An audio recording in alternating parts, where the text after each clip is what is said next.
fascinating possibility here. Will Benghazi lead to impeachment? Bob McNeil is Bob's audio on the phone or on Skype here? On the telephone. Okay, let me click the right button then. Bob McNeil, the founder of the American Citizens Party, candidate for president of the United States in 2016, presumably from the American Citizens Party, americancitizensparty.us, the website. Do I have all that right, Bob?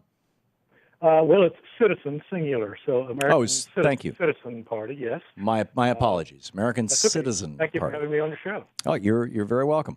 I was fascinated by the news release you sent out a couple days ago that said that the hearings into Benghazi that are happening right now will inevitably lead to the impeachment of President Obama. Can you explain to me how this is going to happen? Well, I hope that it does. I mean, we've seen since his very election back in 2008, where he vowed to be the most transparent presidency in the administration, rather, in American history, he's been anything but. So I think Benghazi is just another example of the many instances where he has said one thing and done another. Is that an impeachable offense, though? I think we'll find out. High crimes and misdemeanors are impeachable offenses. Right, so, but saying that you're going to be transparent and then classifying a lot of stuff, is that a high crime or a misdemeanor? Well, it's more than classifying things, just withholding documents. Right. And I think that's what we're going to find out, I think, as these Benghazi hearings get underway. That was 2 years ago. Benghazi happened, September 11, 2012. Right. And they've been stonewalling ever since.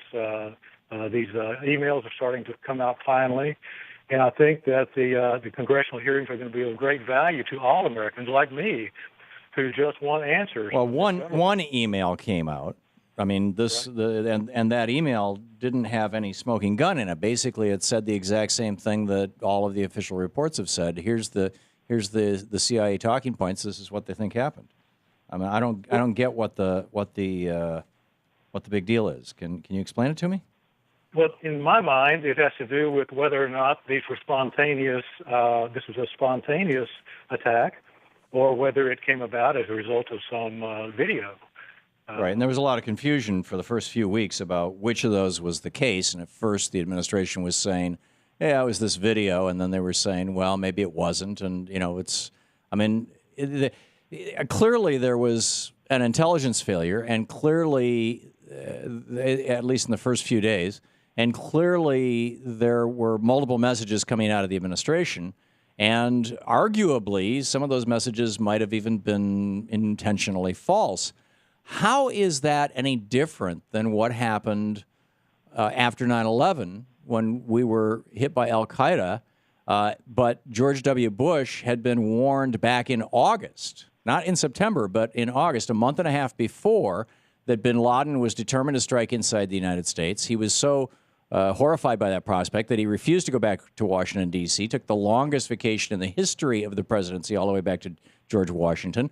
And even when he finished his vacation, refused to go back to D.C., went to Florida instead, where his brother put the entire state on lockdown.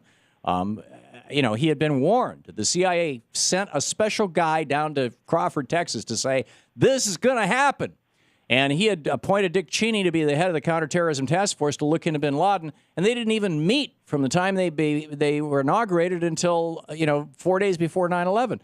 I mean, how is that not a horrible intelligence failure? And then that was followed by lies about an Iraq war.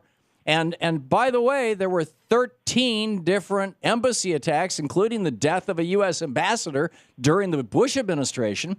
I don't get it why you're not incensed about any of that stuff. Well, that happened a long time ago, and I was incensed when it happened. I'm an ordinary citizen like everyone else, and I read the news, and I see what our government does. I would not have supported the Iraq War.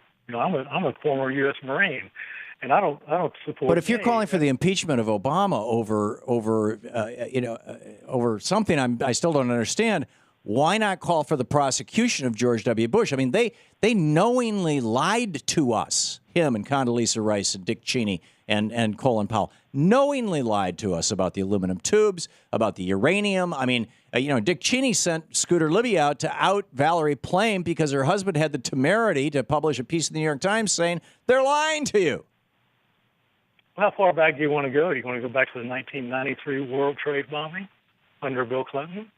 I mean, if you come could on, Bob. demonstrate that Bill Clinton had somehow covered that up and there was some kind of crime involved and that Bill Clinton then invaded a country that had nothing to do with it and Americans died and we spent trillions of dollars, yes, I would be all in favor of prosecuting Bill Clinton for that too. But I don't remember Bill Clinton invading a country that had nothing to do with the 1993 World Trade bombing. In fact, the opposite. I remember Bill Clinton tracking the guy down who did it, the Sheikh Khalid, whatever his name is, the blind sheikh, and prosecuting him. And that guy is sitting in a federal jail right now. Right. Okay. So where's the crime?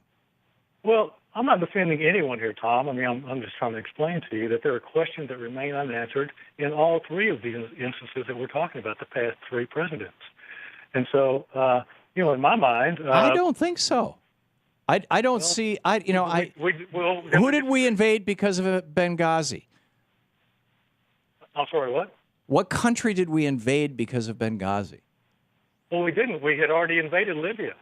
Yeah, I mean, you could argue this was blowback. There was a very active CIA station in Benghazi.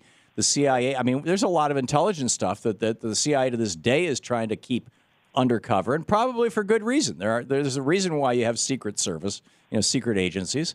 And I just wonder, I get it why the Republicans try to politicize it, but you're running as a third-party candidate, the American Citizen Party, and AmericanCitizenParty.us, the website.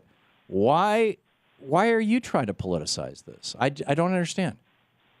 Well, I'm not trying to politicize. I'm trying to get all the answers. Well, if you're saying the president should be impeached before you've even, and you have yet to, respectfully, I haven't heard anything that's impeachable. Nobody, to the best of my knowledge, other than the 4 people who died at Benghazi, which was a terrible tragedy. But, as I said, 13 times this happened during the Bush administration.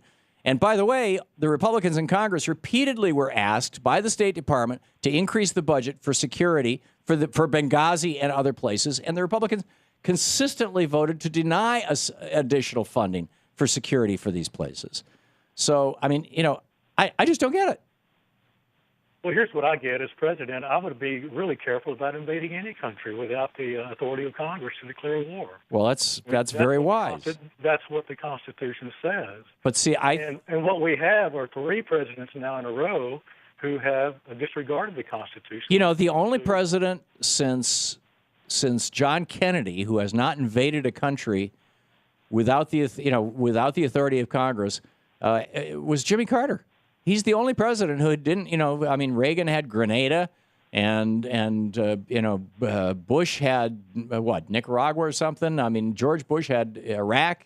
You had, Clinton had Bosnia, Herzegovina. Jimmy Carter, to the best of my knowledge, is the only president who didn't exceed that presidential authority. Unconstitutional acts, I agree, multiple times, do not make them constitutional. Oh, I agree. I agree. So let's do something about it. But but does that mean that Obama should be impeached for this? Well, we don't know yet. That's what I'm trying to say, Tom, is that's what these hearings. But there's been over 50 investigations. Nobody's found anything. Well, they don't have all the information yet. Because Larry Klayman and Judicial Watch filed a Freedom of Information Act, and they discovered one piece of paper, one email that hadn't been previously turned over to Darrell Issa.